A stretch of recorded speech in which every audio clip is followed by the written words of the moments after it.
Your Excellencies, Your Grace, very Reverend and Reverend Fathers, dear guests. Welcome to an event to honour the many Australians who helped Serbia in its darkest hours and the memory of our ancestors, part of the centenary of World War I program here in Australia.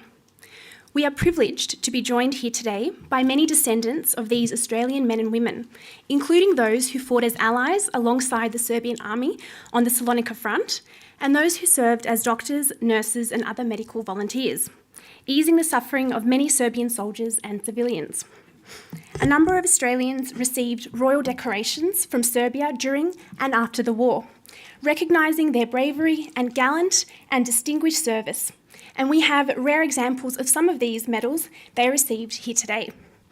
To open the proceedings, we invite you to stand for the national anthems of Serbia and Australia, performed by the St. Lazarus Serbian Orthodox Church Choir. Thank you.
The Ambassador of the Republic of Serbia, His Excellency Mr. Miroljub Petrovic, will now address the gathering. Welcome to Serbia Remembers.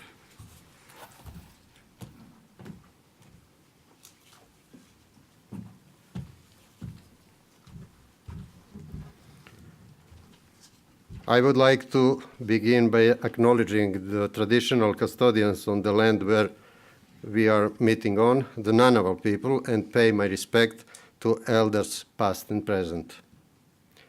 Senator John Mohan, representing the Minister for Veteran Affairs, Your Excellencies, Your Grace Bishop Siluan, ladies and gentlemen, dear guests. Let me thank all of you for coming today to share this commemoration of Serbs, Australians, and New Zealanders who took part side by side in the Great War. Today, we remember the end of the tragic event which befell our countries 100 years ago. At the same time, we remember the self-sacrifice and generosity of spirit which accompanied the tragedy of war. 4 years ago, we marked the beginning of the Great War with a commemoration entitled Serbia in the Great War, Australian Testimonies. On that occasion, we outlined some factual details about the historical connections that exist between Serbia and Australia, which led to further research. Today's commemoration, entitled Serbia Remembers Australians in the World War I, commemorates the assistance which Serbia received from Australians and New Zealanders during the catastrophic period in its national history. For today's commemorative project, I wish to express special thanks to Mrs. Mirjana Đukić from Sydney and Mr. Bojan Pajic from Melbourne for investing considerable time and effort in its preparation. Their personal dedication, which extends to their material and financial support for today's event, has made it possible for us to present at least some of the historical facts which document the help offered to Serbia by many Australians and New Zealanders who are remembered by Serbia with pride and gratitude. The book by Bojan Pajic, Our Forgotten Volunteers, Australians and New Zealanders with Serbs in World War I, will be officially launched here today. Dear guests, in preparing today's commemoration, we sought the most suitable date which would best reflect the events of 100 years ago. We chose the 15th of September as it was precisely on this day in 1918 that the Battle of Dobro Polje began on the Salonika front, in which the Serbian army with its allies was victorious. This victory marked the beginning of the breakthrough on the Salonika front and the Serbian army's march back to its native land following 3 years of exile. The progress of Serbian army units and expulsion of the enemy from that day, the 15th of September 1918, was unstoppable. It led to the complete victory over the enemy and the liberation of the country later that year. Dear guests, here I would like to remind us all of a number of important historical facts. First of all, Serbia entered in the Great War in order to survive as a nation. The Great War for Serbia started on the night of the 28th to 29th of July 1914 with attack on Belgrade. This is 1 week earlier in relation to 4th of August, which is recognized as the date of the official outbreak of the Great War and its unstoppable spread over the whole of Europe and the world. Regarding to that, I might add, even if sounds like a bad joke, Serbia is the place where the future often happens first. Dear guests, historians testify to the fact that Serbia achieved the first victory in the Great War. In the famous Battle of Cer, which started on the 15th of August 1914 and ended 2 weeks later with the routing of the enemies and their expulsion from Serbian territory. The worst, however, was to follow. A deadly typhus epidemic and new powerful attack by enemy in October 1915 and the retreat of the Serbian army and civilians of the Albanian mountains, known in Serbian history as the Albanian Golgotha. The recovery of the army and civilians on the Greek island of Corfu, which was facilitated by aid from the Allies, France, Russia, and the United Kingdom, made possible the formation and maintenance of the Salonika front up to its final breakthrough. Dear guests, the suffering of Serbia in the Great War was enormous. According to the Paris Peace Conference statistics, Serbia lost 28% of its pre-war population. The number of Serbian dead was 1,247,435 persons. This included 845,000 civilians. With such human losses, it's almost superfluous to speak about the heaviest loss of infrastructure and industry and the devastation of natural resources. The hardships endured by the Serbian army and Serbian civilian population on the retreat across Albania and the battle on the Salonika front were shared by Australians and New Zealand citizens who came to Serbia together with Serbia aid together with people from other parts of the world. Serbia honored 170 Australians and New Zealanders with Serbian medals of honor. A few years after the Great War, at the request of the Australian government, and the government of Serbia donated a significant collection of the memorabilia, which are now part of the Australian War Memorial Collection, and which are displayed today at this commemoration. We hope that in the future these items will become accessible to a wider public. Dear guests, the history of diplomatic relations between Serbia and Australia extends back in time much more than it is usually assumed. The first consulate of the Kingdom of Serbia was opened as far back as 1882 in Melbourne, in Little Collins Street. During the Great War, Honorary Consul Arthur Eggleston Oldham collected over 20,000 pounds in aid for Serbia, which is exceptional sum even from today's perspective. As you can see, the history of mutual relations between Serbia and Australia is protracted and rich in testimonies about the closeness of our two nations and peoples. With the memory of our historical ties as a guide, we can map the path of our future mutual relations, cooperation, and collaboration. We remember that we were on the same righteous and human side in the struggle to maintain our civilization values, and that this struggle was full of examples of humanity, cooperation, and mutual support.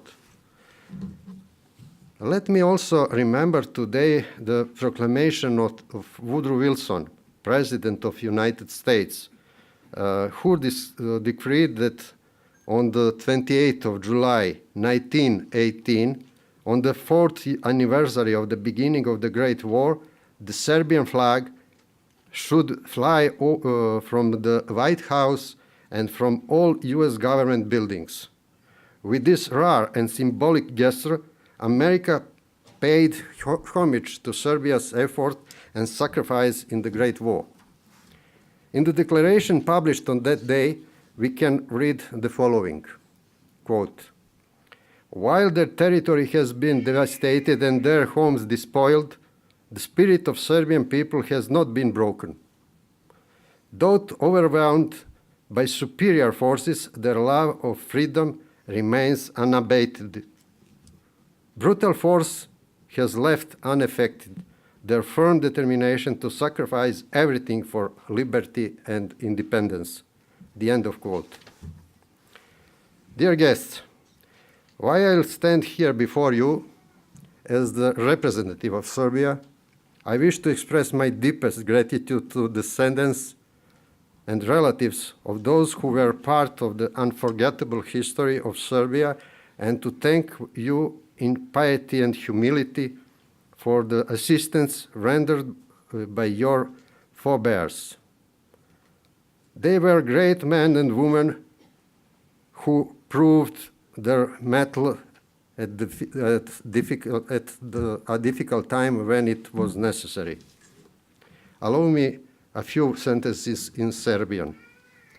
Dragi sunarodnici, današnjom komemoracijom pokazujemo poštovanje i odajemo poštu onim koji su bili sa našim predsima onda kada je to bilo najvažnije i najpotrebnije. Poštujući Australijance i Novozelanđane koji su žrtvovali sebe pomažući Srbiji, poštujemo i naše pretke, ali trasiramo put u budućnost koji treba da bude put saradnje, međusobnog poštovanja i razumevanja. Thank you.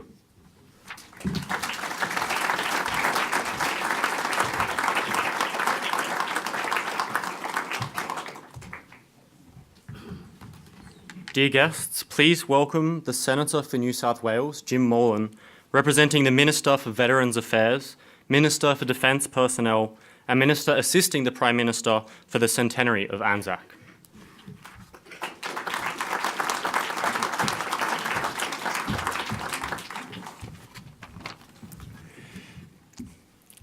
Ambassador, Your Grace, Distinguished guests, Ladies and gentlemen, it's certainly my honour to represent here today the Minister for Veterans Affairs and a number of other things which he is responsible for, the Honourable Darren Chester, at this magnificent and imaginative activity of Serbia Remembers Australians and New Zealanders in World War I.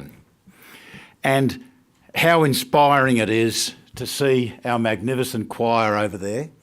What a great cultural and national institution you are, and I thank you very, very much. Thank you. And the other thing that strikes me before I give this fantastic prepared speech that I've got, the other thing that strikes me are these four young men that we have standing in front of us here. And if you look through the books of 1914 on the Macedonian front, you will see exact replicas, exact facially similar people with similar uniforms.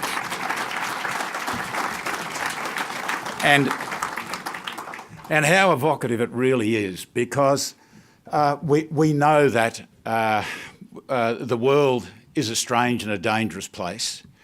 We know that sacrifices, as His Excellency spoke about this morning, we know that young men like this of Serbian extraction or Anglo-Saxon extraction, or anyone from our multicultural nation, that we must always remember that weakness of a nation provokes and strength deters.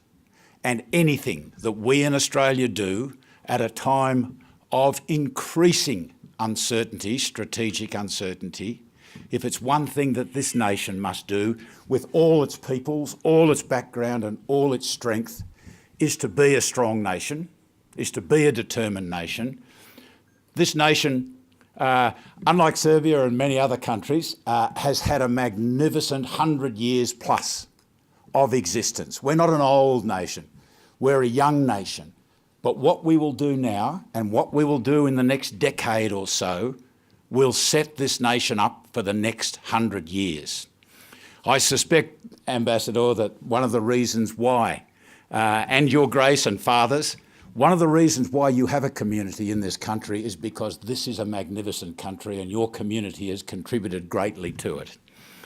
We cannot ever assume that this nation will continue for a second 100 years. It's up to us to make it as successful in 100 years' time as we have been so far. So let me return to my prepared speech, ladies and gentlemen. But I believe that the uniforms were only just prepared, came across in the last couple of weeks, and I've got to say the four of you look absolutely magnificent. Great stuff. Thank you very, very much. And the place that we meet today is our hallowed ground in Australia, and it really allows us to reflect not just on the service and sacrifice of Australians in conflict, but also their allies around the world, and Serbia's contribution to the First World War. Important in the context of the wider conflict. And as I understand the history and listening to you, Your Excellency, an Austro-Hungarian ultimatum to Serbia provided the trigger for that appalling conflict between the European nations. Serbia was then rapidly attacked, as the Ambassador reminded us, after the outbreak of war in 1914. The under-equipped military was able to successfully repel the Austro-Hungarian offensive in 1914, twice expelling them from Serbian territory and withstanding a major offensive.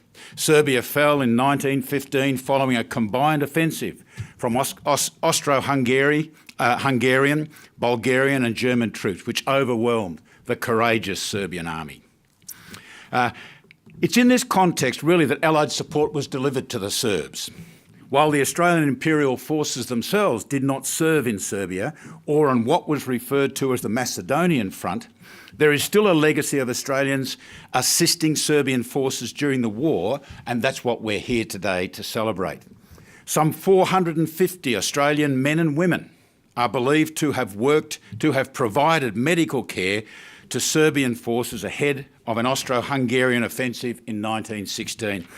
And we're honoured today to have a great colleague of mine, Major General retired John Pern, here today with us, with an extraordinary background in medical, extraordinary background in providing service, love and care to those who suffer from war. And thank you very much, John, for being here. In this context, in particular, this is the story I'd like to say today, and I've seen the medals outside there, of Australian nurses serving with valour on the Macedonian front. 3 Australian Army Nursing Service units were posted to Macedonia, serving to assist the wounded Serbian and Allied troops on that front. There seems to be only one known Australian, and John can contradict me later. There seems to be only one known Australian who served in the Serbian army. Sergeant Olive May King was in England when the war began and took her own ambulance to Belgium and served in France in 1915. Do we have any descendants of Olive May King here today? I don't think we do we? Oh, is that right? Oh, good on you. Isn't that tremendous? Welcome. I'd love to meet you later if I may.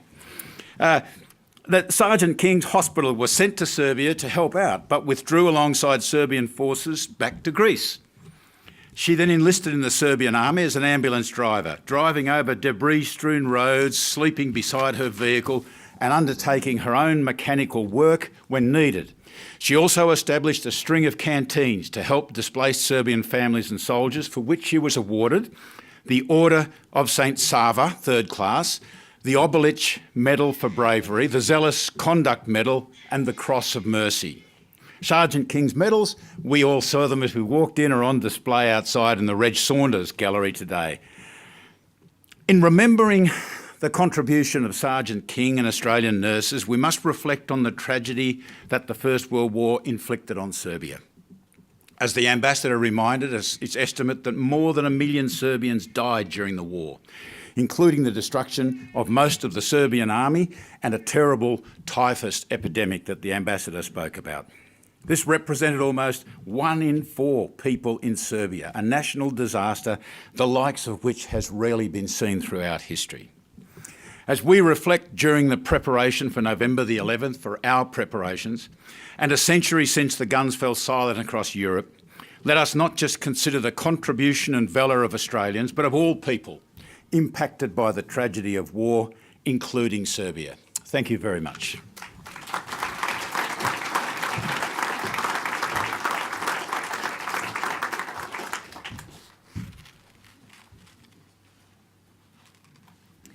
I would now like to welcome Mr. Bojan Pajic, grandson of a Serbian soldier in World War I and the author of the book Our Forgotten Volunteers, Australians and New Zealanders with Serbs in World War I.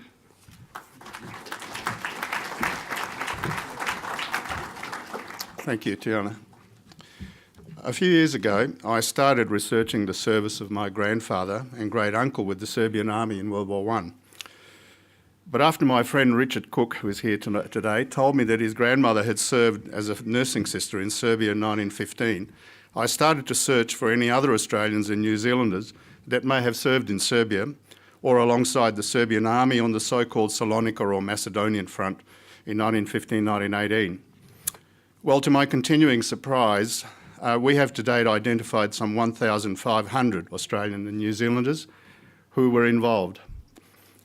But it is apparent that the service of these men and women were neglected and largely forgotten for a number of reasons which I have outlined in the book about this service, which will be launched later on today. An important component of the project to identify and contact was to contact today's descendants and relatives of these Australians, to learn about their predecessors and also to inform them about the war in Serbia and their forebears that were involved.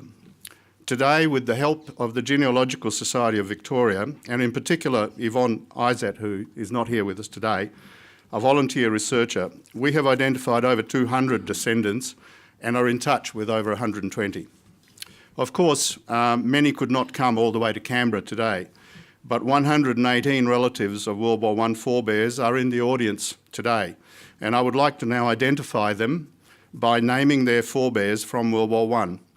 The name tags you have been given are colour-coded by a dot that will help you identify more easily other relatives of the same group of forebears. So, for example, if they're in the British Army or in the AIF, which served also there, or also with the medical volunteers. The details of the service of each group and many individuals are set out in the book. Australians and New Zealand medical volunteers in Serbia.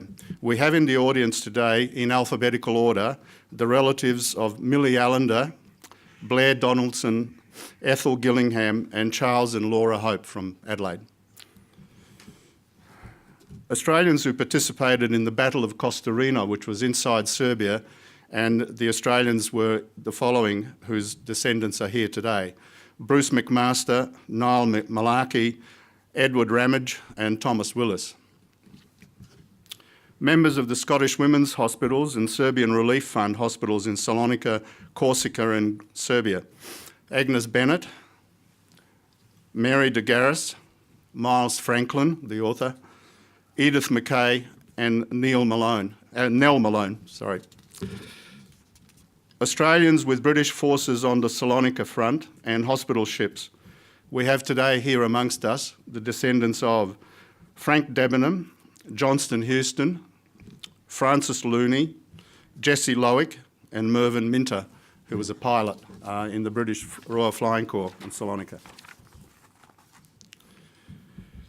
The Navy was also present in the waters of the Adriatic Sea and the Aegean, supporting the Salonika Macedonian or Serbian campaign.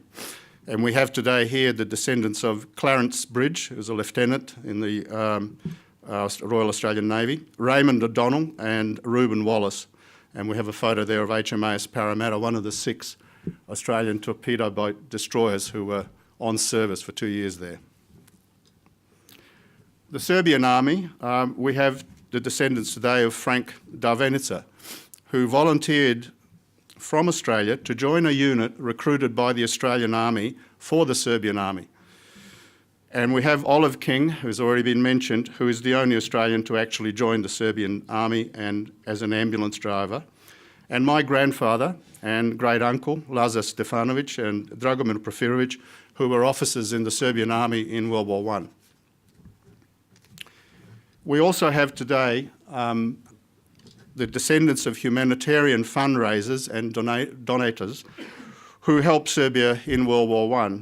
And we have here the photos, and we have the descendants here of Kelso King, who's the father of Olive King, and Henry Sutton, an Australian inventor, who incidentally met the Serbian inventor Nikola Tesla, who has become more well known today because of the electric car, but who also donated funds to help Serbia, civilians and soldiers in World War I.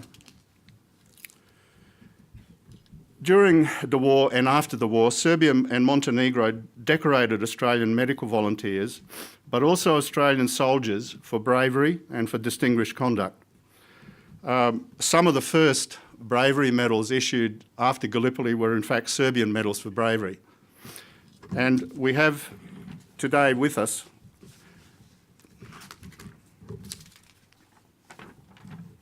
the descendants of some of these Australians that were so decorated. Hubert Alexander, Arthur Baldwin, John Blackman, Joseph Cooper, who in the photo is wearing his Serbian Military Order of Courage in the photo on the extreme right, Randolph Cresswell, John DePeace, James Durant and Percy Reynolds, whose family is here from the famous area of South Australia, the Yorke Peninsula. I have recounted a touching story about Arthur Baldwin and his Serbian medal in the book, which we found by researching the Serbian archives. As my colleagues will shortly speak about their ancestors and the units that they served in Serbia or at the Salonika front, I will now say a few words about my ancestors and the war in Serbia from a Serbian point of view, in the war that these Australians and New Zealanders, forebears, played their part in. Serbia mobilised all its able-bodied men as the war started, but my grandfather's regiment, the 20th Infantry Regiment, Timok Division, lacked rifles for 1/3 of the regiment. Soldiers also lacked uniforms, equipment and boots. Critically, Serbia was short of artillery and in particular shells, and relied almost entirely on importing them from its allies, France, Britain, Russia, through the port of Salonika on the Aegean Sea, which is today called Thessaloniki. The Austro-Hungarian armies invaded in August 1914, and the first clashes occurred with local Serbian militia defending their villages, but soon after, marching after 2 days from central Serbia, demobilised Serbian regiments made contact with the enemy. At Ser Mountain, as has been mentioned, the leading Serbian units encountered Serbian civilians fleeing from atrocities committed by Austro-Hungarian troops. Over 4,000 Serbian civilians were killed by the Austro-Hungarians as soon as they entered Serbia.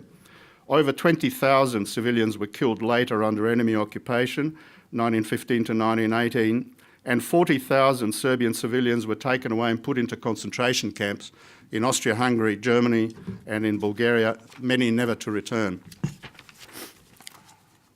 The first major battle occurred on the 15th, 16th of August at Ser Mountain after several days of fighting. The Serbian army defeated the Austro-Hungarians and expelled them from Serbia. This was the first Allied victory of the war, preceding that of Mons on the Western Front by a few days. My grandfather and great-uncle were involved in the fighting. One served as a regimental infantry headquarters in it, and the other one was a commander of an infantry company in an infantry battalion. After the initial defeat, the Austro-Hungarians invaded again in September 1914. The Serbian army stopped the invasion with a series of defensive battles along the eastern Serbian side of the river Drina. My great-uncle was wounded in the head and leg at the Battle of Gučevo, but recovered. The Serbian army ran out of artillery shells and was forced to withdraw in October 1914 to the Kolubara River in central Serbia. The Austro-Hungarian army followed and occupied Belgrade for 11 days, but resupplied just in time by the Allies with artillery shells. The Serbian army attacked and defeated the invading Austro-Hungarian army in December 1914 and again expelled the invaders from Serbia. The Serbian army was successful, but at the cost of some 125,000 killed, or about a quarter of the then mobilised army. So they had to remobilise whatever they could for the rest of the war. The Serbs captured some 70,000 POWs, some of whom were sick with typhus. Typhus spread rapidly through the war-torn country during 1915, causing 140,000 deaths. From late 1914, Australians and New Zealanders were serving in Serbia with British voluntary medical units, as we shall hear from Richard. Then in October 1915, Germany decided to invade Serbia, chiefly in order to open a land supply link to Ottoman Turkey, where the Gallipoli campaign was in progress. So the Gallipoli campaign bloodied the Anzacs, but it also sealed the fate of Serbia in late 1915. The campaign thus forms a historical link between Serbia and Australia. The German-led invasion by German and Austro-Hungarian armies was joined a few days later by a pre-arranged invasion by Bulgaria from the east and into the rear of the Serbian armies, fighting the Germans and the Austro-Hungarian invaders in the north. The Serbian army was outgunned and conducted a skillful fighting withdrawal south towards French and British troops sent to the port of Salonika to link up with the Serbian army. Unfortunately, the French and British forces were too little too late to achieve this link with the Serbian rear further north, but Australians with the British 10th Division engaged in a battle in Serbia against Bulgarians in December 1915. Second Lieutenant Ralph Cullen was killed in that battle on the Serbian-Bulgarian border. This action by Australian officers in the British units and an AIF unit of drivers with them is little known. The Serbian army and government, cut off from its allies, were then confronted with a historic decision: seek terms with the enemy or withdraw the king, the government and army from the country and into exile, to fight alongside its allies, France, Britain and Russia.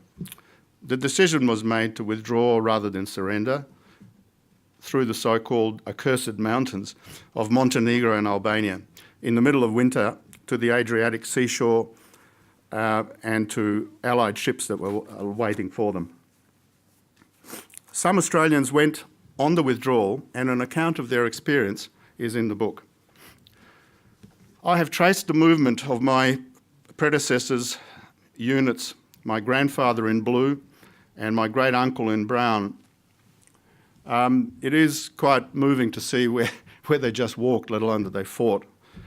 This was a withdrawal in winter by troops and civilians. It is estimated that the Serbian army lost 270,000 from its ranks and that another 140,000 civilians died during the invasion and withdrawal from the fighting, exposure, famine and exhaustion. Over 150,000 Serbian troops were evacuated from the Albanian Adriatic ports by the Allies, including by the hospital ship Dunluce Castle, on which the aforementioned Dr. Francis Looney and Sister Jessie Lowick served. My grandfather and great uncle reached Corfu with the Serbian army, and my grandfather stayed in a hospital recovering from typhus. The hospital was a grand villa which you can go and visit today if you go to Corfu, and it was owned by none other by Kaiser Wilhelm of Germany. So I know that my Serbian predecessors enjoyed staying at his hospitality. Some 7,700 soldiers died in Corfu from wounds, illness and exhaustion. Many had to be buried at sea in what was called the Blue Grave because they ran out of land to bury them. Fairy Warren from Melbourne and Dr. Mildred Staley from New Zealand were medical staff on Corfu serving with the Serbian Relief Hospital. After recovery, the Serbian army was transferred from Corfu to Salonika, where it immediately went into action against the Bulgarian and Germans who were holding the front there.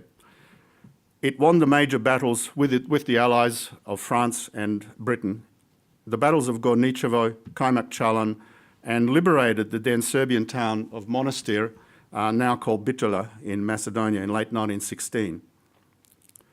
There, the Scottish Women's Hospital, so-called America Unit, commanded by Australian women doctors, Agnes Bennett and then Mary de Garis, whose descendants are here today, and where Miles Franklin, whose descendants are here today, wrote about her experiences in a most amusing way, was put in support of the Serbian army in the immediate rear of the front lines. Here is the photo we see Dr. Agnes Bennett showing the Serbian Crown Prince Alexander the hospital near Lake Ostrovo.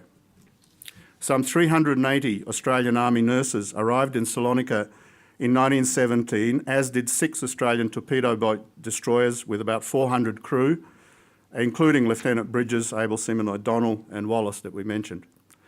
Also, a unit of volunteers from Australia came to join the Serbian army, which included Frank Darvenica from Queensland, whose descendants are here today. Trench warfare continued on the Salonika front from that September 1915, and 100 years ago the Serbian army led an offensive by Allied French, British and Greek troops that broke through the Bulgarian and German lines and in a rapid campaign liberated Serbia from enemy occupation. Some Australians and New Zealanders followed the advancing Serbian army back into Serbia, such as Agnes Kerr, Olive King, Edith McKay and Nell Malone. The breakthrough caused Bulgaria to sue for peace, which was then followed by Ottoman Turkey and Austria-Hungary. Germany, exhausted on the Western Front, but still with its army intact on French soil, decided it could not fill the breach opened by the collapse of Bulgaria and Austria-Hungary and to defend against an Allied attack from liberated Serbia into Austria and southern Germany. It agreed to the armistice and that ended World War I.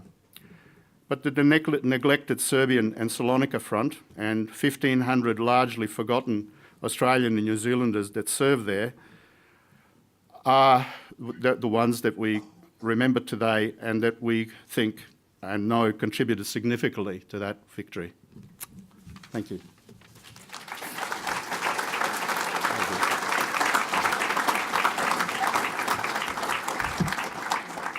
I'd like to now introduce my friend Richard Cook, who is the grandson of a nursing sister who served in Serbia in 1915. Thanks, Richard.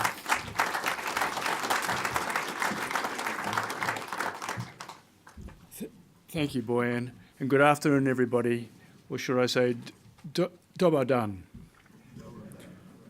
In 1914-15, 24 Australians, mostly women, set forth as medical volunteers to Serbia. One of these Australians was my grandmother, Ethel Gillingham, and it's my privilege to share a little of her experiences and impressions whilst in Serbia. Ethel, who was in England at the outbreak of war, would have noticed a rising public interest in Serbia. Serbia had become a British ally and was patriotic to support Serbia against the big bully Austria. In circumstances of stalemate on the Western Front, Serbia presented a positive story in that it twice, and some historians now argue 3 times, defeated Austrian invasions in 1914. And support for Serbia was fashionable. Serbia was championed by sections of the British aristocracy, the intelligentsia, and newspapers of the day. The Anglican Church celebrated Kosovo Day, and school curricula was changed to include things Serbian.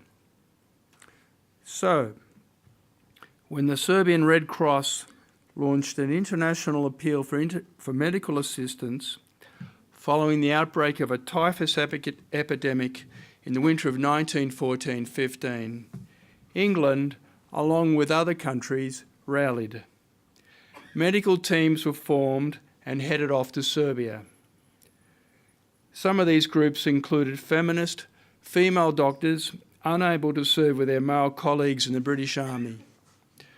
Exploits of the missions in Serbia were trumpeted by the British press, and the women volunteers depicted as heroines, risking their lives to rescue Serbs from disease or death in a remote corner of Europe, all of which added to the popularity of the Serbian cause. The British medical teams were expecting to deal with the typhus epidemic, as well as to treat war injuries. The typhus outbreak had come from captured Austrian soldiers and quickly spread into the general population. In war-ravaged and malnourished Serbia, typhus mortality rates were as high as 70%. Typhus was spread by lice, but this mechanism was unknown in Serbia. Symptoms included fever, high temperature, rash, vomiting, headache, and agonising stomach and back pain. There was no treatment for typhus, only prevention. As part of prevention, Australian volunteers washed and shaved Serbian soldiers and civilians and fumigated their clothes with steam or sulphur. The medical volunteers were at risk of contracting typhus, and some British volunteers did and died. The Australian volunteers performed surgery and treated other diseases too. Generally, accounts from the time paint a picture of overwhelming patient numbers, high mortality, limited resources, and exhausting hours. The accounts also depict the Serbians as grateful, uncomplaining, and endearing. My grandmother, Ethel Gillingham, arrived in Vanashka Banja, central Serbia, in May 1915 to join the 2nd British Red Cross unit stationed there. Ethel, aged 31, born in Geelong, had done nursing training in Colac and Wangaratta. Like many volunteers, she had sailed across the Mediterranean Sea with Sir Thomas Lipton, the famous tea merchant and supporter of the Serbian cause. Vanashka Banja, an old spa town with roomy guest houses, was ideally suited for medical care. As the summer arrived, the typhus outbreak began to contain, and the British missions offered general medical treatment to the local community. In October 1915, the 4th invasion of Serbia occurred, this time with German, Austrian and Bulgarian armies. Reflecting later, Ethel wrote, "Soldiers who had fought bravely and had borne their wounds and defeat so cheerfully, wept like children as they thanked us and bade us goodbye. It seems to me that never will the mental picture of those bullock carts going slowly down the hill, bearing away our poor wounded Serbs, fade from my memory. We shut our eyes or assisted Serb soldiers who were equal to it to escape. Poor fellows, if they managed to escape the search, which the Austrians afterwards made of the surrounding hills, they must have died of their wounds, which were all more or less septic or of exposure. I really worked hard during those first weeks of the invasion, and my eyes were seldom dry. Poor little Serbia, how my heart aches for her and her brave people. On the 10th of November 1915, the Austrians entered Vanaška Banja. Ethel commented, "We lived very carefully in those days. Not only the Serbian but Austrian soldiers were almost starved. The civilians suffered even more. One sour black loaf for 8 persons was a daily allowance." Ethel's food ration was a mug of beans twice a day, cooked in fat, but she had trouble digesting this and was to lose half her body weight in the next 4 months. Cold was also a problem. Ethel said, "During November and December, when the cold was at its worst, wood was very precious, and our rooms were like freezing chambers. For one period, the nurses' blankets were confiscated. It was minus 23 degrees, and they were prevented from getting firewood. After 4 months, the American Red Cross negotiated the unit's repatriation to England. At the Austrian border with Switzerland, Ethel hid the unit's remaining gold sovereigns and thermoses, covering them with wax and coffee. This incident was reported in the West Gippsland Gazette a year later with comment, "A woman with initiative like this has heaps more claim on military command than creatures like the German Crown Prince." I never knew my grandmother, but I grew up with stories about her experiences in Serbia from my mother. In 2009, I visited Vanaška Banja, the place my mother had mentioned so much in relation to Ethel. There, I was proud to read a memorial erected in 1985 that said, "In memory of the humanity of the British women, doctors and nurses who treated Serbian soldiers and the people of Vanaška Banja in the hospitals here in 1915. My exploration of the context of my grandmother's life was stimulated by a chance meeting with Bojan Pajic in 2010. Today's event is all due to him and the team he gathered. Thank you, Bojan, and thank you, team.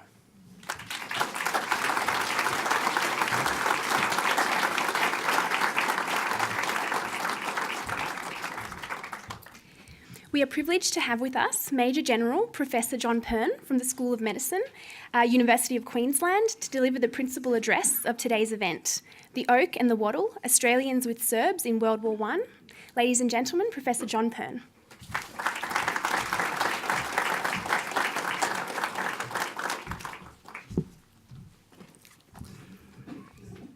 Your Excellency, Mr. Miro Petrovic and Dr. Petrovic, the Honourable Senator General Jim Molan, Mr. Bojan Pajic and Robin, members of the Senior Diplomatic Corps, our colleagues from throughout Australia, from so many places in Australia, who proudly identify with Serbian heritage, which we acknowledge so humbly today.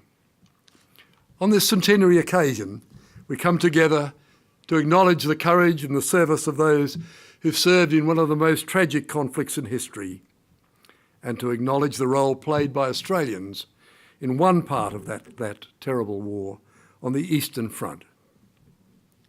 Today in Australia, the wattle blooms in the spring outside where we meet in this special place.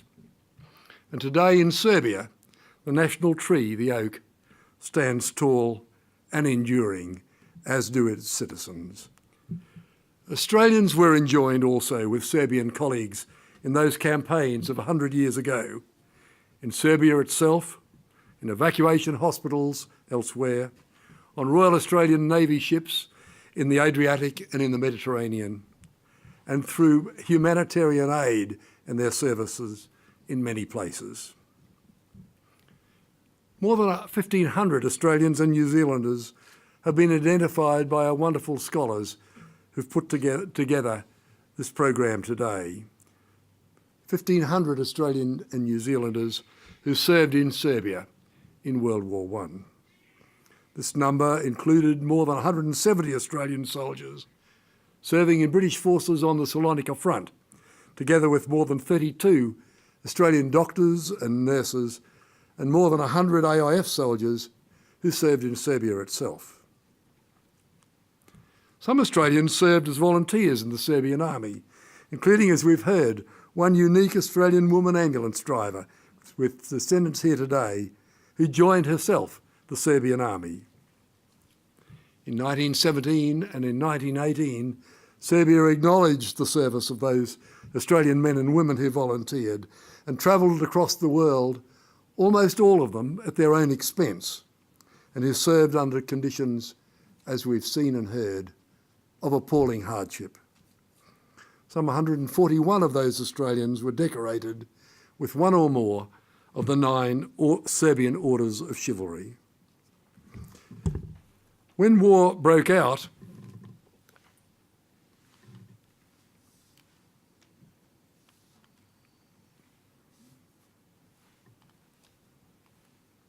in August 1914, the Balkan region remained one of great political, military, and of social unrest.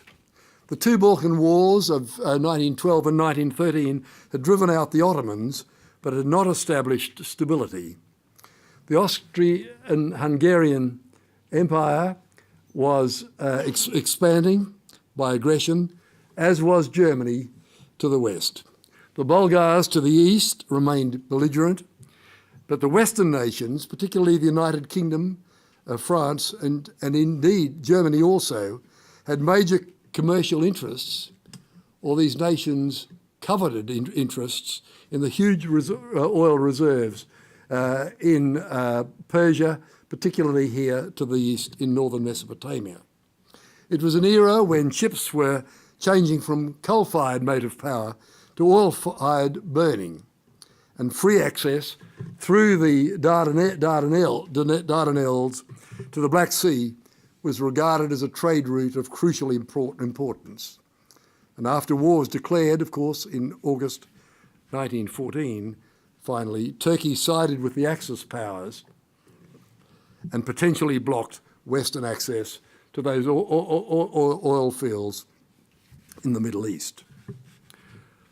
As we all know, on 28th of June 1914, the assassination of Archduke Franz Ferdinand in Sarajevo was the catalyst of the Austro-Hungarian monarchy to declare war against Serbia, and thus the consequential catalyst for the outbreak of World War I.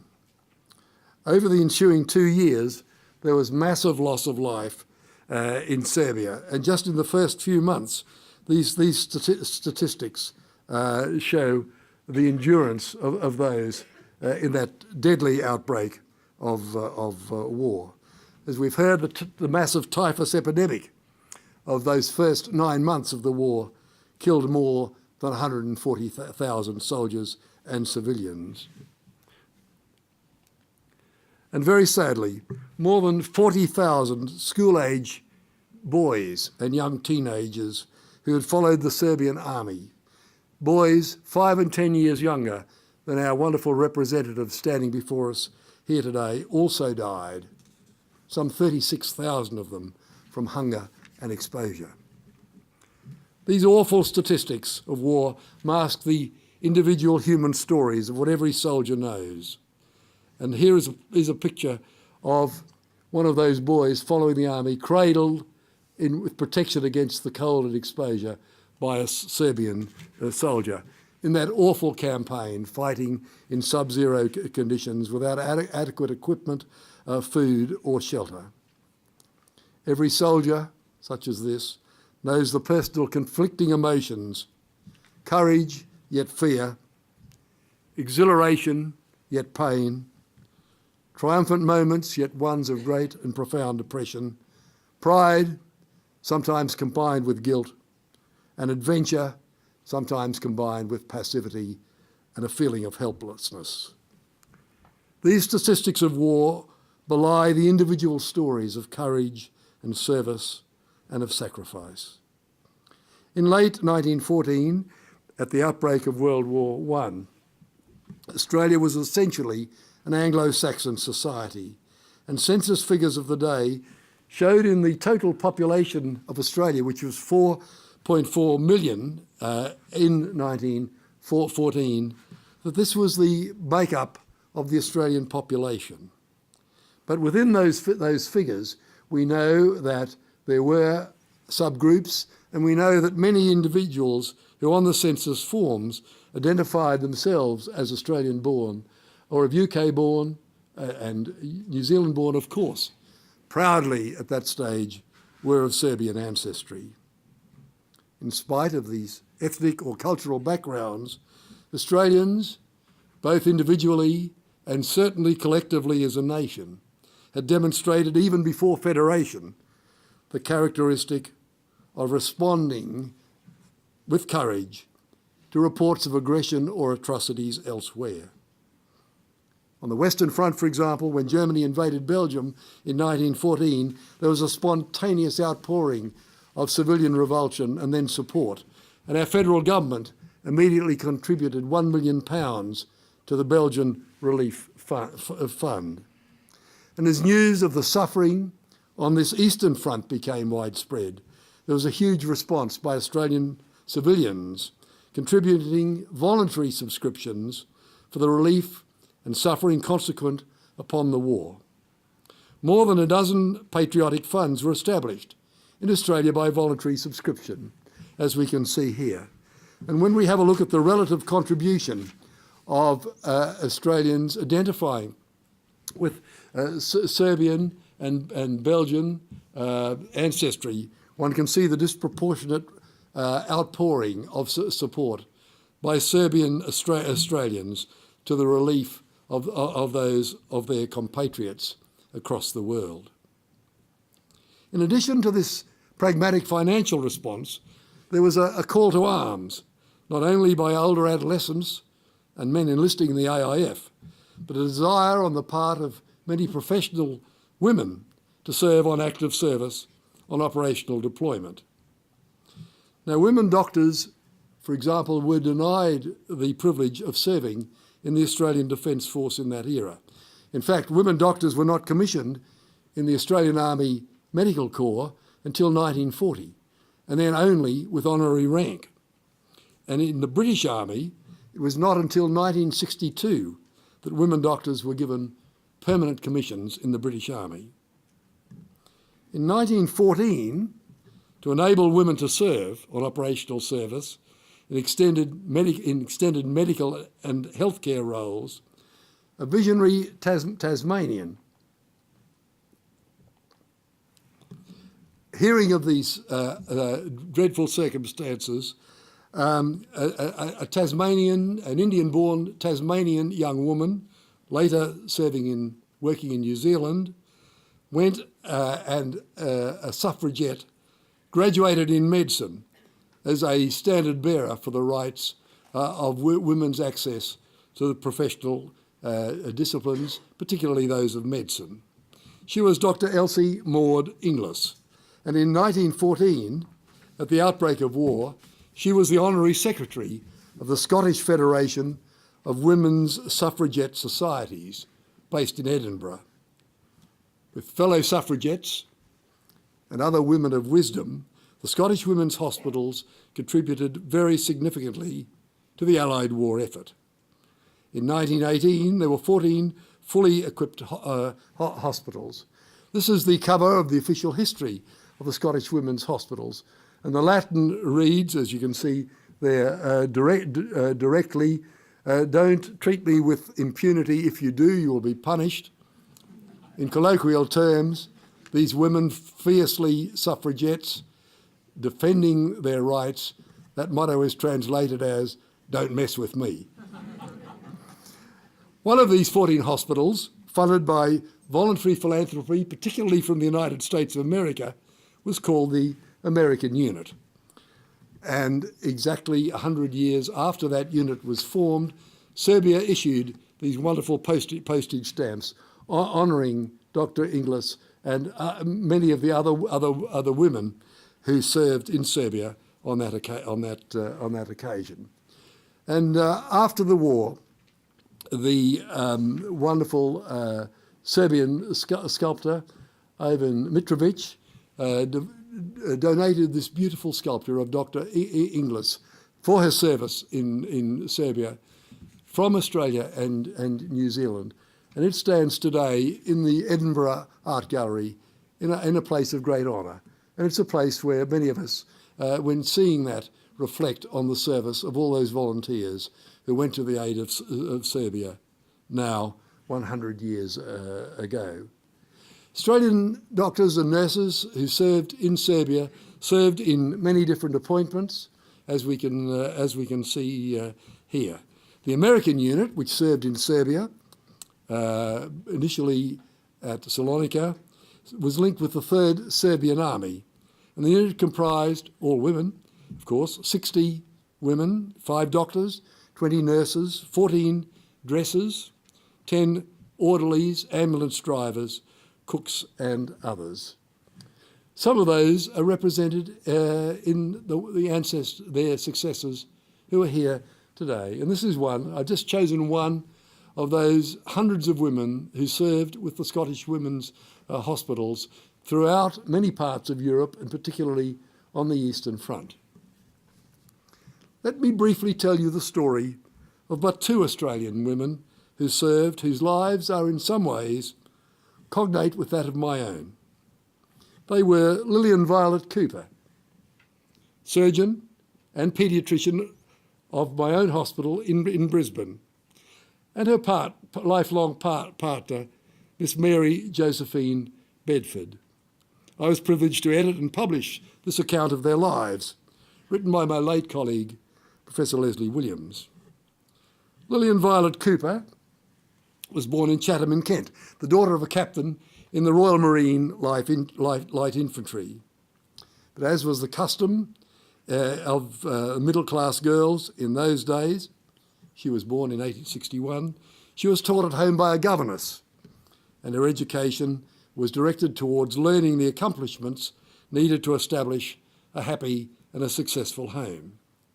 And in her late years, she met a visiting girl of her own age who was visiting in her own town, Mary Bedford, who was the daughter of the canon of Rochester Cathedral.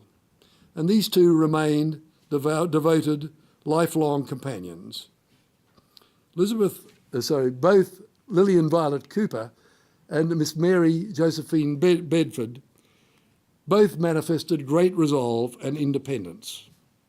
And Lillian Violet Cooper, against the patterns of her time, in 1890 studied for and graduated from the London School of Medicine for Women.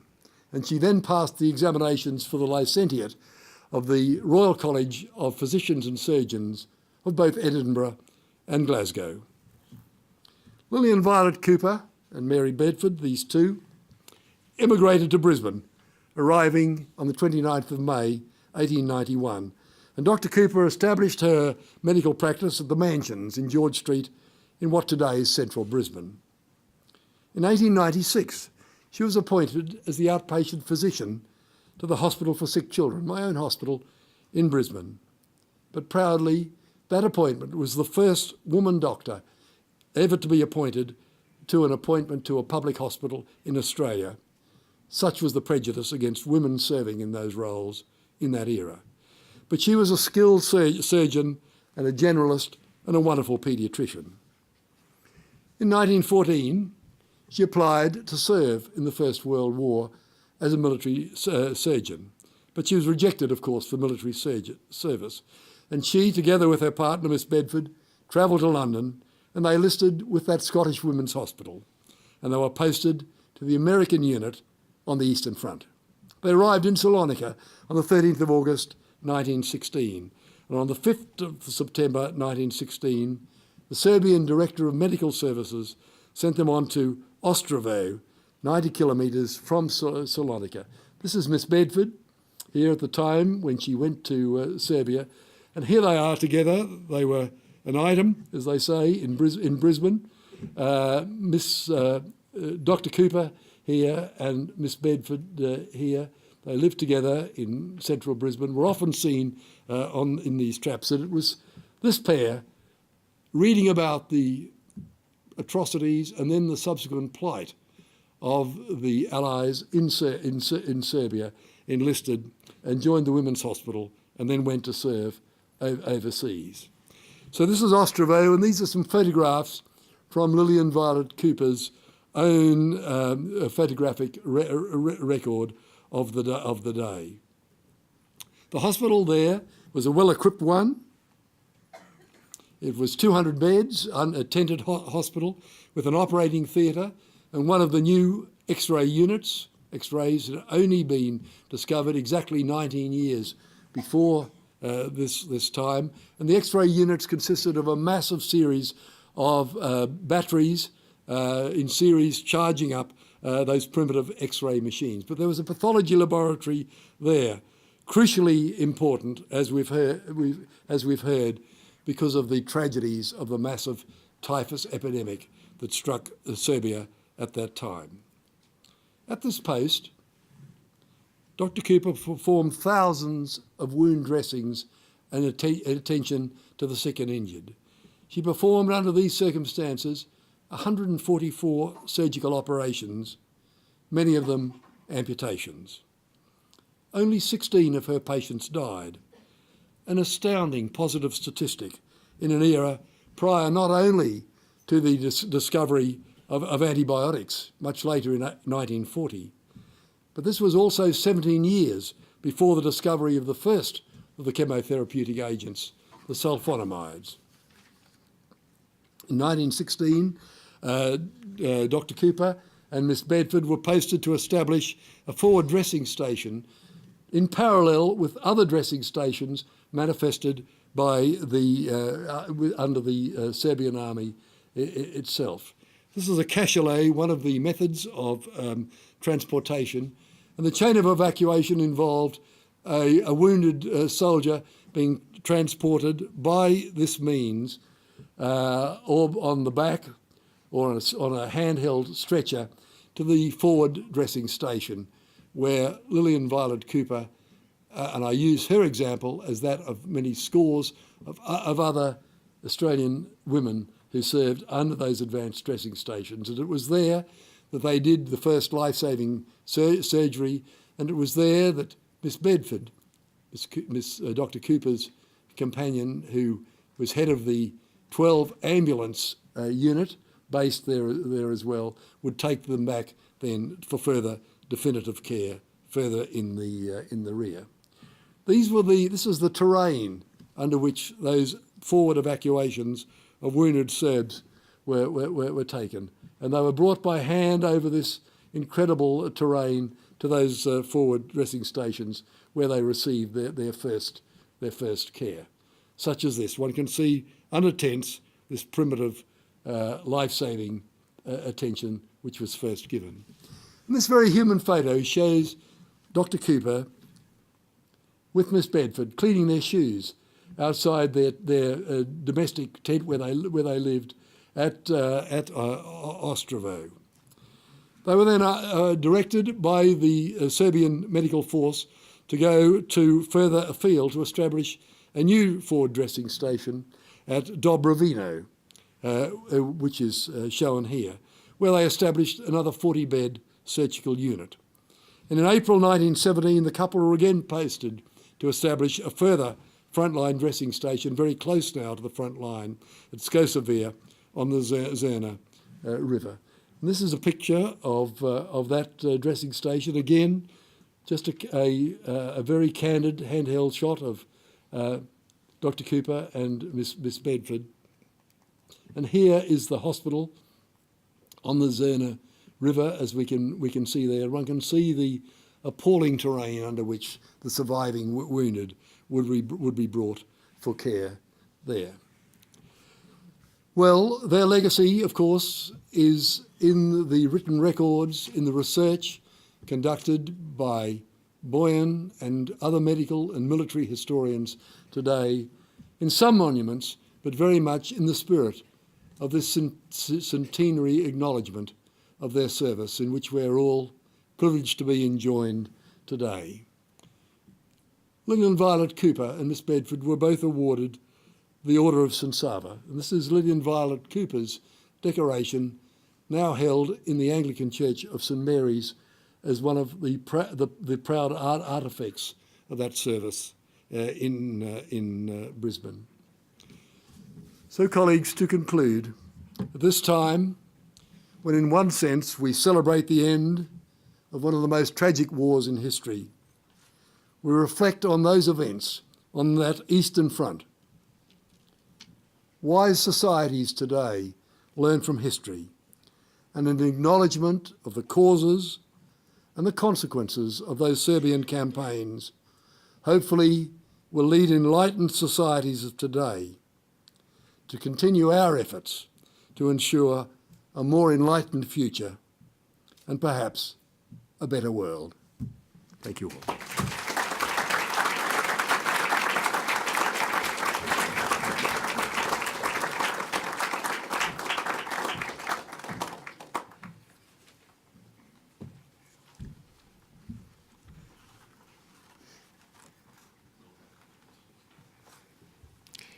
St Lazarus Serbian Orthodox Church Choir will now sing Kreće se lađa Francuska, The French Ship is Setting Sail, a poem by Colonel Branislav Miloslavljević, first sung in Salonika Harbour in 1916, where the Serbian army was recuperating after the tragic withdrawal through the Albanian mountains.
Please welcome one of the main participants in the project Serbia Remembers, Australians and New Zealanders in World War I, Mrs. Margaret Brown, grandniece of Lieutenant Niall Malarkey, who fought in Serbia in 1915.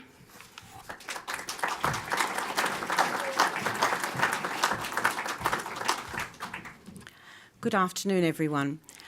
I'm here this afternoon to talk about my great-uncle, Niall Joseph Malarkey, as well as other Australians who fought in Serbia and Salonika during the First World War.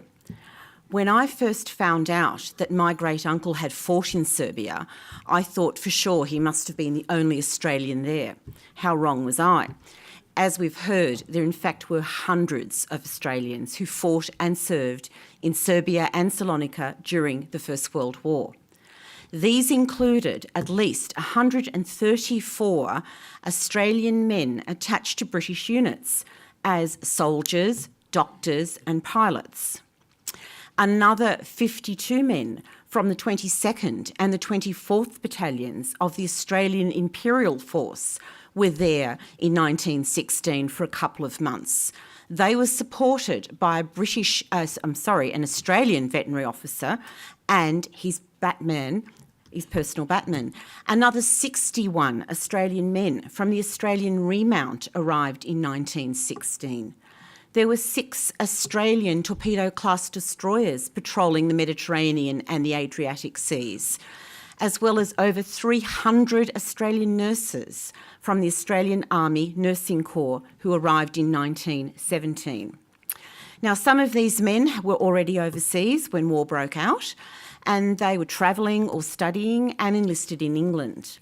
Some of the doctors responded to an appeal from Lord Kitchener, the British Secretary of War, and joined the Royal Army Medical Corps.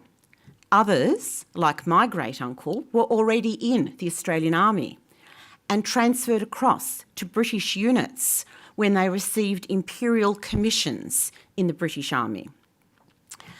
My great-uncle, Niall, was born in 1895 in Rockdale, a suburb of Sydney in New South Wales. He was in his first year studying veterinary science at Sydney University when war broke out.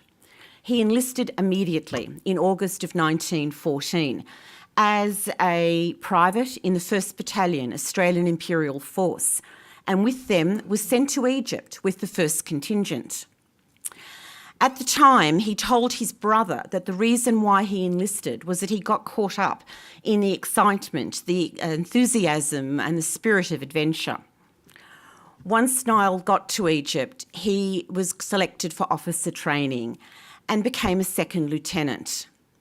He was attached to the 7th Battalion, Royal Munster Fusiliers, 30th Brigade, 10th Irish Division, one of the divisions raised in Ireland for Lord Kitchener's new British Army. Niall joined his battalion in Gallipoli for a short period of time before proceeding on to Salonika, arriving in early October 1915. Now, the Irish 10th Division and the French 156th Division had been sent into Serbia to support the Serbian army, who were trying to push the Bulgarians out of the north of Serbia. When Niall arrived, the French had already proceeded north, and they were positioned along the Vardar Valley. By November, Niall and his battalion were situated on the Costarino Ridge, which ran from the village of Costarino southeast to Lake Dorian near the Greek border. Now, holding this ridge was important because it prevented the Bulgarians from cutting off the withdrawal of the French army, who still were located further north into Serbia. But conditions on the ridge were challenging. It was rocky and steep. There were deep ravines. The soil was shallow and unsuitable for digging deep trenches. The vegetation was sparse and scrubby, none of which offered any great protection from the artillery and the machine gun fire from the nearby mountain positions occupied by the Bulgarians. British artillery support was limited, and communication was often difficult and unreliable. And then, to make matters worse, the weather changed, and Niall wrote to his family that a snowstorm set in, and men were ill-prepared in their light summer kit. Many froze at their positions, and many had to be evacuated, suffering frostbite and frozen limbs. When the weather cleared, the Bulgarians took the initiative, and they began a continuous artillery barrage.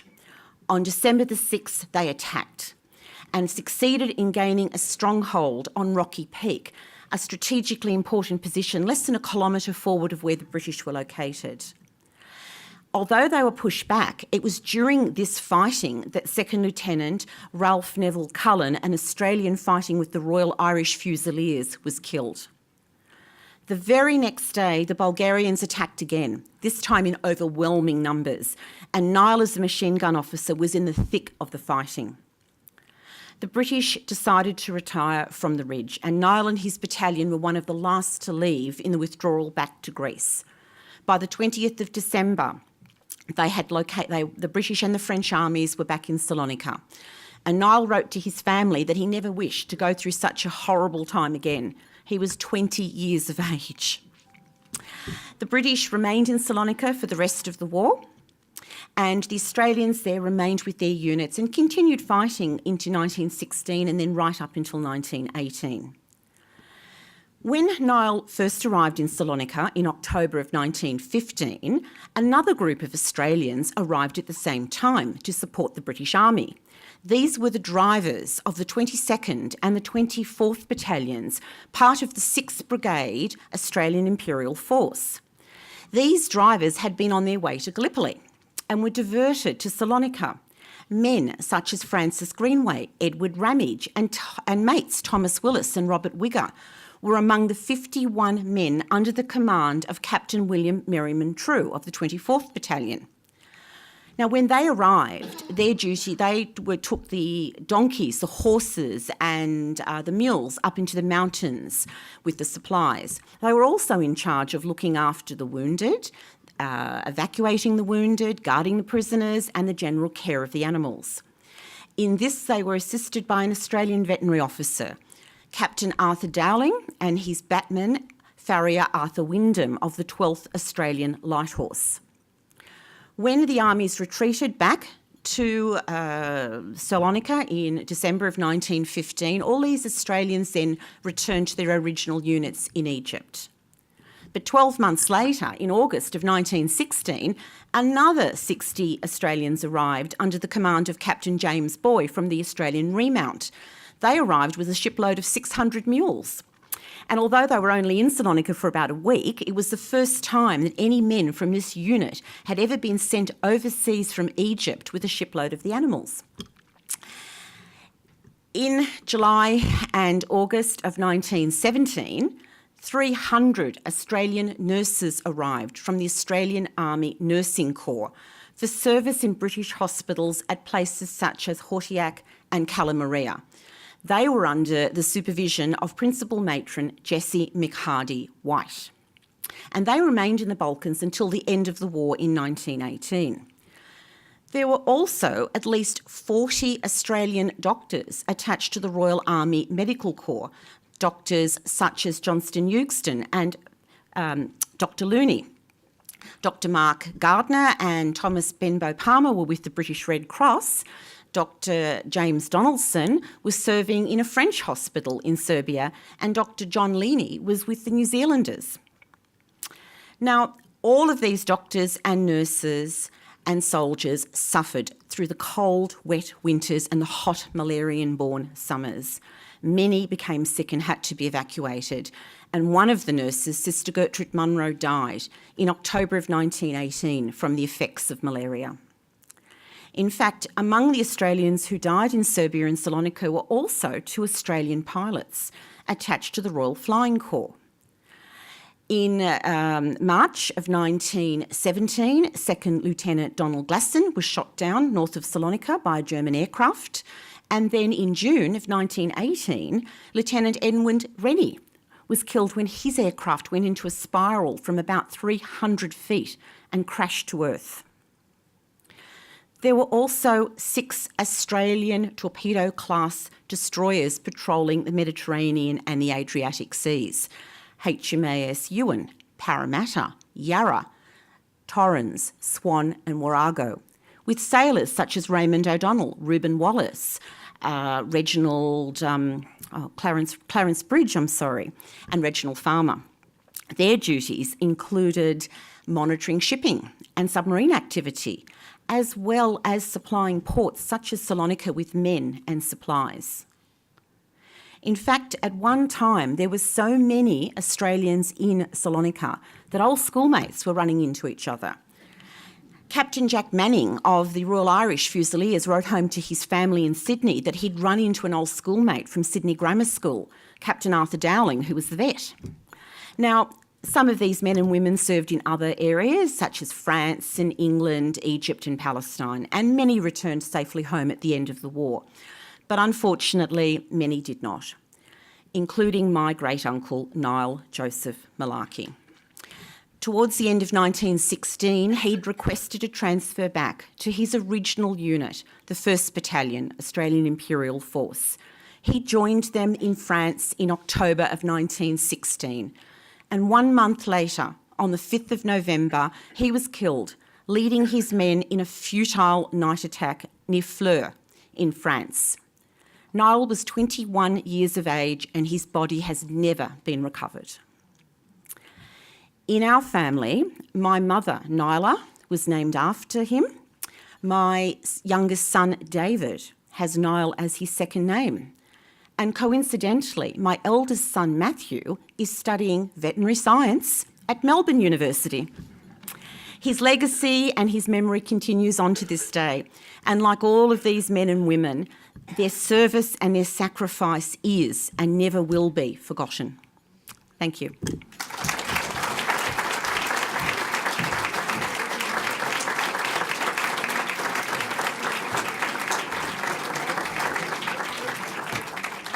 It is our great honour to introduce His Grace, the Right Reverend Bishop Silouan of the Serbian Orthodox Church in Australia and New Zealand.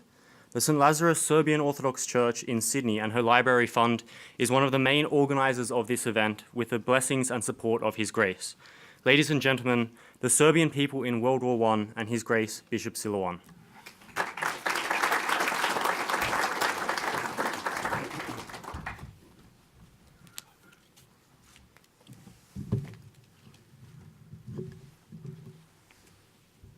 Your Excellencies, very Reverend Fathers, distinguished guests, dear friends, dear brothers and sisters. It is wonderful to be here today in common union, to be able to commemorate and appreciate in one chorus the great sacrifices and legacy handed down to us by those who gave the ultimate sacrifice for family, neighbour, friend and country. I've been entrusted this afternoon to say a few words about the Serbian people within the context of World War I, about their character and person, about their inner spirit and phronema. To achieve this goal, I decided to look into the Serbian people's inner sanctum through the eyes of those who bled in order that others may live, the Serbian soldier of the day. Historical records and oral testimonies point to the Serbian soldier of the Great War being a symbol of all that is beautiful about the Serbian people and their spirit. It was his example, his virtues, as one academic put it, that would lead the Serbian people in moments of heightened spiritual sojourn and prayer to search for the face of the ordinary soldier. One commentary on the character of the Serbian soldier of World War I that has survived from that period illustrates the following. The Serbian peasant soldier is calm, quiet, full of goodness, of good temperance, full of love. He is, however, the same soldier who will not surrender his fields, his roads, his house, and his family. He is the proud hero who will not surrender his faith and fatherland. When someone tries to take this away from him, the peaceful peasant becomes an uncompromising fighter for truth and righteousness. His person begins to manifest other, until then less noticeable virtues. All his gallantry and unyieldingness and determination that comes to the fore in its full vividness, at the same time upholding the dignity and goodness reflected in his honor and humanism as opposed to his enemy. The Serbian people in World War I were conscious of their national identity and how important it was for them to restore their sovereignty as a nation. They had just come out of 500 years of Ottoman oppression and 2 successive Balkan wars, working on restoring their country, but found themselves once again faced with potential loss of liberty and oppression when the Austro-Hungarian forces declared war on them. It would be the same peasant soldier who would push back the mighty Austro-Hungarian aggressor out of Serbia. The bravery shown by this small kingdom moved many intellectuals and military strategists of the time to comment on the spirit and character of the Serbian soldier, that is, the Serbian people. One observation for me as a man of faith particularly caught my attention. Commenting on the Serbian army's achievements in the Great War, French professor at Sorbonne University, Emil Oman, pointed to the Serbian faith as being the source of this energy. It's my firm conviction that the professor spoke profound truth in terms of the resilience and strength of the Serbian spirit, the spirit of the Serbian people. The love of nation was always perceived through the lens of the gospel of Christ, which always saw the laying down of one's own life for fellow neighbour, for the weak and innocent, as a Christian duty, an honourable martyrdom. This legacy has been intrinsically a part of the Serbian frontier since the Battle of Kosovo in 1389. It has become Serbia's gospel, the gospel of Kosovo, which is none other than the gospel of Christ. The striving for the eternally important, the eternally right and beautiful, a struggle for the perpetual values in life that have upheld and shaped society. This was the strength of the Serbian people, what kept the Serbian spirit alive and unbreakable for so many generations under Ottoman rule. It was this spirit that gave the Serbian people strength and vision and altruistic sensitivity, paradoxical for many, to exhibit love and compassion towards the enemy, an enemy that had just barbarically slaughtered its people. There are many acts of kindness that have been recorded during the Great War, enacted by Serbian officers and infantry towards the enemy forces. I would like to share one particular story with you that illustrates the character and the ethic of the Serbian people in World War I. The story goes as follows. After breaking through the Salonika front, a wounded Serbian soldier who had no means of being escorted to the field hospitals behind the front line was given a horse with which he was to make his own way back to the hospital to be treated. On his way back, he stumbled upon a Bulgarian soldier who, having noticed the Serb, surrendered immediately. The Bulgarian soldier was completely exhausted and was too weak to walk. The wounded Serbian soldier, seeing this, dismounted his horse and helped the Bulgarian soldier mount the horse. He took the reins and began leading him to the hospital he was to be treated at. As he was moving towards the hospital, he came across a group of Serbian officers. One of the officers, seeing the wounded soldier on foot escorting the enemy on horseback, asked him why he had the Bulgarian soldier up on the horse and himself wounded on foot. He responded by saying, "My wounds are not serious enough to hinder me from walking. But this man is too weak to walk, so I put him on the horse. Just yesterday we were enemies, and today he has surrendered, so he is no longer the enemy. He's a prisoner, and I'm obliged to look after his well-being." I will dare to say that this example mirrors the biblical parable of the Good Samaritan. There are many similar stories that have been recorded from this period. We've also heard some of those affirmations today of the same character from our beloved Australians and New Zealanders who were with the Serbs at the Salonika front. In closing, I would like to point out that in this ugly war, when humanity seemed all but lost, the love, compassion and self-giving manifested in the example of the Serbian soldier and the actions of our beloved Anzacs, whom we remember today, demonstrate the inner goodness of humanity as the bearer of the image and likeness of a loving God. As Bishop of the Serbian Orthodox faithful in Australia and New Zealand, I would like to take this opportunity to acknowledge and thank all the brave men and women who left these shores to help the Serbian people during their hour of need, their struggle for freedom and a right to human dignity. In doing so, they fulfilled the greatest commandment, or service of love towards one's neighbour, a selfless love which St. Paul spoke of to the Corinthians. May the Lord grant them eternal rest and his heavenly kingdom. At the same time, I would like to acknowledge and thank the many descendants of our brave Anzacs who are present here today for affirming the legacy of your forebearers, the legacy of compassion and love towards the Serbian people. The Serbian people, your friends, are so ever grateful. Thank you.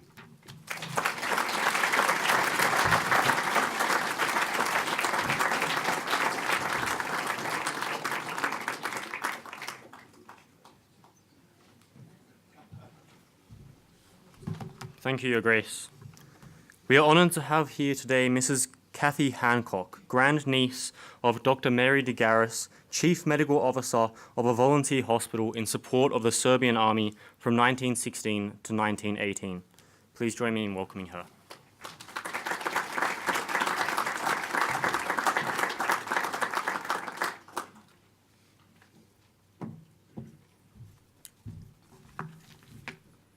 Good afternoon. Mary de Garis, my great aunt, was a feminist before it was fashionable. Education was non-negotiable for the females in her family, and it was this sort of broad thinking in the late 1800s that set the course of Mary's life. Before I continue, I would like to acknowledge Dr. Ruth Lee from Deakin University. Ruth wrote her PhD on Mary, as well as writing her biography titled Woman War Doctor. And Ruth probably knows more about my great-aunt than I do. Mary graduated in medicine in 1905 from Melbourne Uni. The medical world at this time could be described as a boys' club. After graduating, she was unsuccessful in establishing her medical rooms in Melbourne, so she was forced to go much further afield. She set up practice in Tibooburra in far western New South Wales. While there, she met and became engaged to Colin Thompson from nearby Mount Stewart Station. Colin enlisted in the Australian Army in 1915. Mary applied to enlist in the Australian Army as a doctor but was refused. The Army at that time did not accept women other than nurses, masseurs and ward assistants. So, nonetheless, she sailed to the UK in June 1916. Colin survived Gallipoli, but was killed in action at Pozieres on the Western Front on the 4th of August 1916. His last postcard to Mary was written on that same day. He wrote, "I don't know when I will see you. Soon, I hope. We charge tonight and are confident of success. Goodbye for the time." Mary received news of Colin's death while alone in Mary, and found amongst his possessions was a photograph of Mary. So Colin's death strengthened Mary's desire to become involved in the war effort. She joined the Scottish Women's Hospitals, a feminist organisation founded by Dr. Elsie Inglis. Its aim was to support the British Army with trained female staff. The Army, however, declined their offer, telling Dr. Inglis to go home and sit still. But the Allied armies of Russia, France, Belgium and Serbia accepted their services. Mary became a surgeon in Ostrovo in northern Macedonia under the Serbian Army on the Balkan Front from February 1917 to October 1918. She treated mainly Serbian soldiers, but also the wounded from the Allied armies, along with injured enemy soldiers from Germany, Austria and Bulgaria. The camp consisted of around 50 women. As the doctors performed surgery, other women were driving ambulances, such as fellow Australian Olive King. They maintained motor vehicles and worked as hospital orderlies. At age 36, Mary was initially second in charge under Dr. Agnes Bennett. Mary's salary was £200 per annum, far less than what she would have earned in Australia at that time. While the 200-bed tent hospital was located some kilometres from the battlefront, the dressing station was close to the action. In Mary's first month, she was sent there to relieve Dr. Lillian Cooper. As well as being subject to constant air raids, Mary faced flies and mosquitoes while performing surgery in all weather conditions, including snow. The types of operations were various, including amputations, bomb and bullet wounds. The surgeon's skills were often tested. Surgical fluids often froze in winter, so operations were frequently scheduled for the afternoon, often with the surgeons dressed in fur coats. Mary spoke to her patients in Serbian. Perhaps Mary's time in outback Australia served her well. Perhaps as a testament to her outback ingenuity, Mary used petrol tins to act as braziers to heat the operating theatre. Conceivably, the Australian sense of adventure saw Mary enjoy living in a tent. Mary developed a warm friendship with the writer Miles Franklin, who in mid-17 arrived at the camp to serve as an orderly and cook. Miles recounted that Mary maintained composure under trying circumstances, performing operations at the dressing station at the front while bombs were dropping around them. Their friendship developed over a 6-month period when Mary nursed Miles after she developed lameness in her leg as a result of malaria treatment.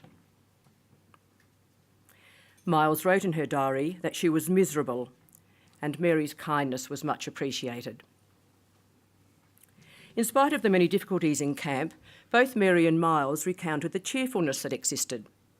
Dress-up parties, special dinners, and trips to the surrounding areas were popular. In September 1917, Dr. Bennett was forced to resign due to malaria.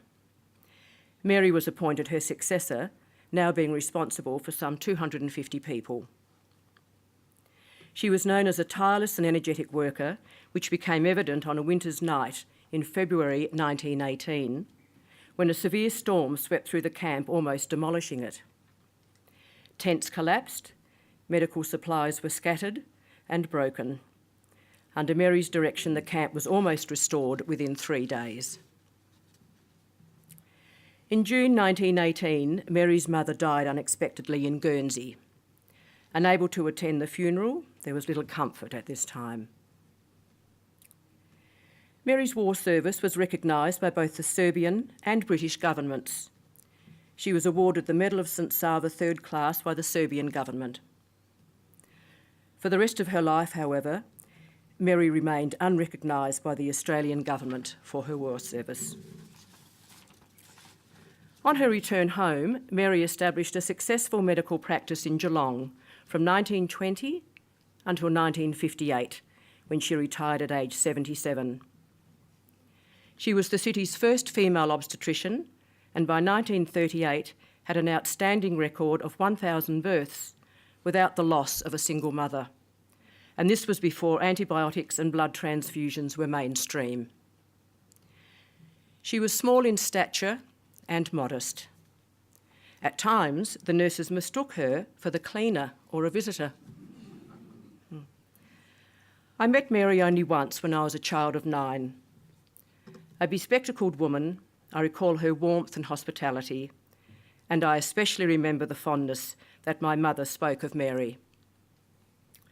Mary's modest gravestone reads, "Beloved Auntie Doc," and we honour you today. Thank you.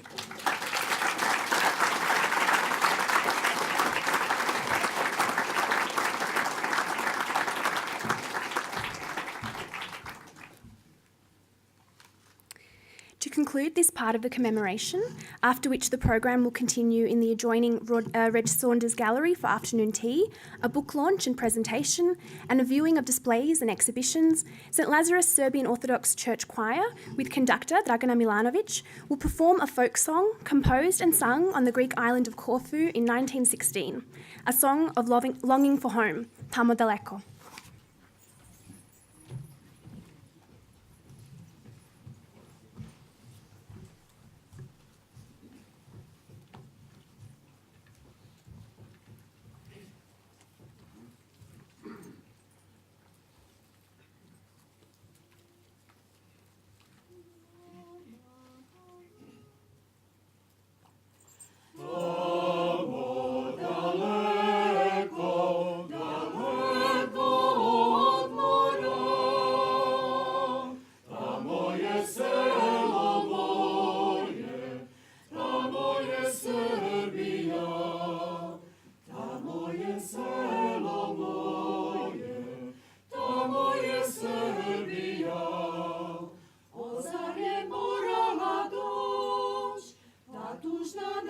srećna noć, kada si, Dragane moj, otišao u krvav boj. Kada si, Dragane moj, otišao u krvav boj. Tamo daleko, gde cveta limun žut, tamo je srpskoj vojsci jedini bio put. Tamo je srpskoj vojsci jedini bio put. Otkad te ispratio, za mene sunce ne sja, u bolu prolazi dan i naše ljubavi san. U bolu prolazi dan i naše ljubavi san. Tamo daleko, gde cveta beli krin, tamo su životne dani, zajedno otac i sin. Tamo su životne dani, zajedno otac i sin. Bez otadžbine daleko, na Krfu živek ja, ali sam klicao uvek, živela Srbija. Bez otadžbine daleko, na Krfu živek ja, ali sam klicao uvek, živela Srbija.